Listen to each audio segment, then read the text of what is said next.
Greetings, man of an Romanian Station Master West Green. And I'm at my workbench today, doing a bit of experimentation with paint. Like a tin here, like. Anyway, so what I've got here is some premium enamel thinners from Super Cheap Auto. My aim is to spray a locomotive gloss black. Gloss black, not because I want it gloss black, but because I want to put the transfers on it, decals, decals, whatever you want to call it. Anyway, there's the tender, primed. Now what I did, this is a piece of brass. I've painted this a few times. Don't you love my clock? It's brilliant, isn't it? So here's a piece of brass. I did run it, I was using a Humbrol number 21 gloss black, and I ran out of paint, didn't have enough. You can see there's marks, and that's obviously scratch marks. So that's shown through, even through the primer. But the overall gloss of it, well, it's not perfect because I ran out of paint. I'm using I've got a couple of brushes, but I've tried this. This is my Iwata Revolution CR. It's got a 0.50 needle. So, which should be plenty good for enamel paints. I was spraying about 25 psi through my compressor, and when I put the paint in, I mixed it, and I mixed probably 50-50, and I found out it wasn't going through the brush very well. So I tipped it out and put thinners. So I put terps through the gun, or thinners, whatever, and I think it was terps, and I flushed it all out. So it worked okay, but when I put the paint back in, it was clogging up a bit. Well, what that indicates to me is, regardless, the paint is too thick.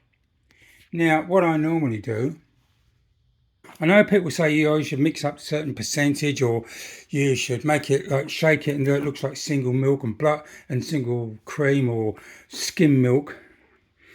But everything like that, it's a bit, it's still a bit sort of a black art. So what I did, this is the way I do it. I've worked out, what I do is I put some paint in here, measure this, right? I just tip some paint in. I think I went up to about 20. And I thought, well, I'll put half in. So I put half thinners in. Then I sloshed it around. And then what I do is I watch how it runs down the side of the glass. Obviously, if it was thick paint, it would take ages. If it's too thin, it'll run down straight away. So somewhere there's a happy medium where when you spin it round up the side of the glass, it runs down, it takes a while. And I'm still finding probably my idea of the viscosity of paint is still too high. So what I've just done, because I run out of paint, my wife's gone to get me some paint today. So what I've done today, I thought, well, I can't spray any more gloss. So I got some Humbrol 85 coal black, satin black, whatever. So I've just done something outside, so we'll go outside and have a look. Bear in mind, it's summer in Australia. You can hear the cicadas, listen. And it's probably, I don't know what it is, about 27, 28 degrees now. And it's as humid as hell. Probably about 70% humidity, maybe a bit more, you can feel it. So I've got an airbrush compressor, little one, which I sometimes use, but I decided, because of the duty cycle cuts in, it's only a small tank, I decided to use my Black Ridge compressor, which pumps up, so that's 40 litre tank, so out of 100 psi, so that holds a lot of air. Here's my air line, there's my moisture trap, I'll connect it up to there, and here's what I've just done. So what I've just sprayed up, I found a beer can, the contents which were drunk. This is Humbrol. There's no primer on it, it's just Humbrol 85 coal black, and it appears to be okay. Before I go any further, Ruby, the station master's dog, wants to say hello. Ruby? Ruby, Ruby, are you a good girl? Do you want a smacko? Get you a smacko in it. You want a smacko? Come on, you want a smacko? I'll get you one. The things I do when making videos, look, there's my clock. Brilliant, isn't it, eh? Anyway, out to the kitchen. I know you like these other bits. In the cupboard. Ruby, schmacko. Here we go. Look, see? Schmackles. You like with beef. Ruby, you want a schmacko? Want a good girl? Go on, off you go. You near eating your schmacko, Roo? Yes, Dad, I like it a lot. I sound like Johnny Morris from Tales of the Riverbank. Maybe that's where I get it from. So anyway, let's back here.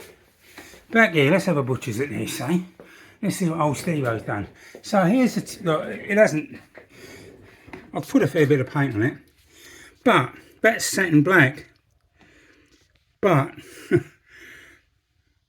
that's turned out gloss. Now whether it's going to dull down when it dries, I don't know. But I mean the finish, there's water in this can by the way, otherwise it would have blown off because it's an aluminium can.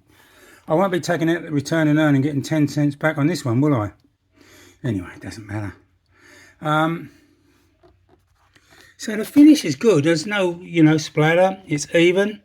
I'm beginning to think if I could get a finish like that, I'm not going to bother with the gloss. I'm just going to use that because that will take transfers easy, especially if I use some of this micro sol gubbins with it. And as I said, I always find gloss problematic, but I'm no expert and nobody's ever taught me. I've never been to classes. I've never seen anybody do it. I've just picked it up myself, had a go and made mistakes. But as I said, this business of mixing paint, you know, I've heard you can slosh it around. If it sounds like skim milk going around in the jar, well, I don't know. How subjective is what we hear? How subjective is mixing paint? It's very subjective. But anyway, it's what works. And so far, that's looking brilliantly shiny. Yeah. So we'll give that a go. We'll see what happens. Anyway, thanks for watching. I'll be back.